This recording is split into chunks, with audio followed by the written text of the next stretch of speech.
Le sacrilège est un acte irrévérencieux envers une personne, un lieu ou une chose sacrée. Il se produit lorsqu'une personne fait un mauvais usage délibéré d'un objet consacré, profane, un lieu sacré ou partie de manière irrévérencieuse de quelque chose lié à Dieu ou à la religion. Le mot a des racines latines, sacer, sacré, et légérer, voler. Au début, le terme sacrilège faisait probablement référence aux actes de pilleurs de tombes qui profanaient les tombes. Mais il en est venu à désigner tout, vol de caractère sacré d'un dieu, d'un objet ou d'une personne religieuse. Le roi Belshazzar de Babylone a commis un sacrilège lors d'un banquet lorsqu'il a donné l'ordre d'apporter les coupes d'or et d'argent qui avaient été prises dans le temple de Jérusalem, afin que le roi et ses nobles, ses femmes et ses concubines puissent en boire. Ils ont donc apporté les coupes d'or qui avaient été prises dans le temple de Dieu à Jérusalem, et en buvant du vin, ils louèrent les dieux d'or, d'argent, d'airain, de fer, de bois et de pierre. Daniel 5, 3, 4. Ce fut l'un des derniers actes de Belshazzar, car il fut tué cette nuit-là même. Nadab et Abihu, deux fils d'Aaron, commettèrent un sacrilège lorsqu'ils présentèrent devant l'Éternel un feu sans autorisation, contrairement à son ordre. Lévitique 10, 1. L'abus de leur fonction sacrée aboutit à une tragédie.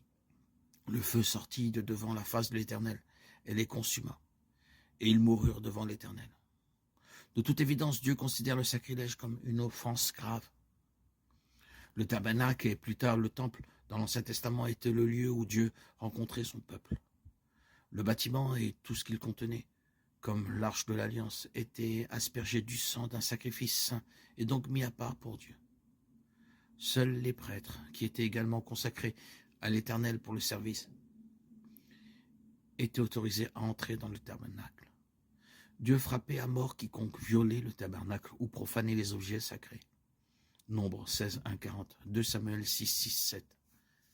Le Saint des Saints était séparé du reste du tabernacle par un voile épais et on ne pouvait y entrer qu'une fois par an, lorsque le grand prêtre offrait un sacrifice sanglant pour les péchés du peuple. L'une des leçons que le tabernacle nous enseignait était que Dieu est saint et que nous ne le sommes pas, et que nous n'osons pas commettre de sacrilège contre lui. Jésus a mis en garde les pharisiens contre leur pratique sacrilège de serment peu sérieux. Dans leur serment, les pharisiens essayaient de faire une distinction entre le temple et l'or du trésor du temple, ce dernier étant plus saint à leurs yeux, et entre l'autel et l'offrande sur l'autel, ce dernier étant plus saint à leurs yeux. Jésus a enseigné que le temple et tout ce qui lui est associé était en fin de compte consacré à Dieu, de sorte que tout serment fait sur n'importe quelle partie du temple était contraignant devant Dieu. Matthieu 23, 16, 22. L'une des formes de sacrilège les plus courantes aujourd'hui est la profanation du saint nom de Dieu et du nom de notre Seigneur Jésus. Cela constitue une violation directe d'Exode 27. Tu ne feras pas un usage abusif du nom de l'Éternel ton Dieu, car l'Éternel ne laissera pas impuni celui qui fera un usage abusif de son nom. Le Nouveau Testament interdit les propos malsains, Éphésiens 4, 29, ce qui inclut certainement l'utilisation du nom de Dieu comme un gros mot. Qu'il ne sorte de votre bouche aucune parole mauvaise. Mais s'il y a lieu, quelques bonnes paroles qui servent à l'édification et communiquent une grâce à ceux qui l'entendent.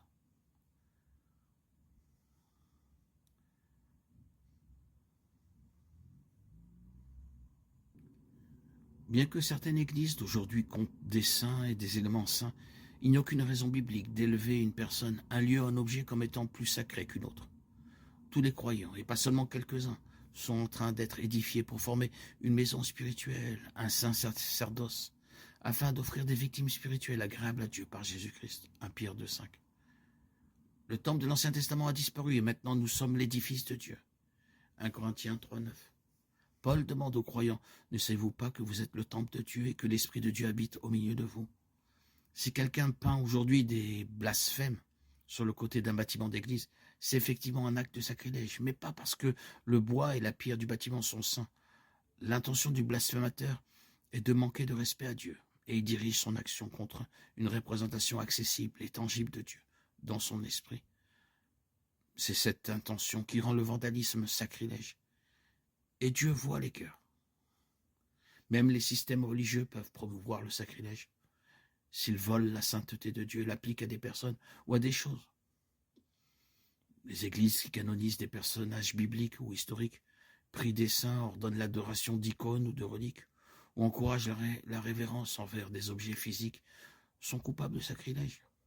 Les personnes que Dieu a utilisées doivent être respectées et apprendre d'elles, mais elles restent des pécheurs sauvés par la grâce.